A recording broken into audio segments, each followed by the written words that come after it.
একজন ভদ্রলোক আরটিও অফিসে গেছে তার স্কুটারের নামটা ট্রান্সফার করার জন্য। 3 দিন 4 দিন ঘোরার পরেও হয়নি। একদিন সরাসরি সে আরটিওর কাছে গেছে, দিয়ে বসেছে। সেই সময় কিছুক্ষণ পরে একজন আরটিও অফিসের স্টাফ এসে বলল যে স্কুটারটা বাইরে কার দাঁড়িয়ে আছে, একটা লোক তার সামনের চাকাটা খুলছে। তখন লোকটা একটু ভয় খেয়ে গেল। সঙ্গে সঙ্গে আরটিও বলে আরেকজনকে পাঠালো, যা তো দেখবি, যা তো কে খুলছে সামনের চাকাটা।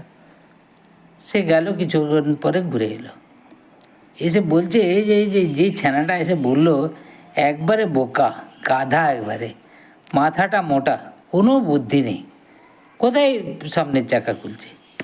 সামনের চাকা তো খুলেনি। তখন আরটিও জিজ্ঞেস করছে, তাহলে কী করছিল? বলছে সে তো পিছনের চাকাটা খুলছিল।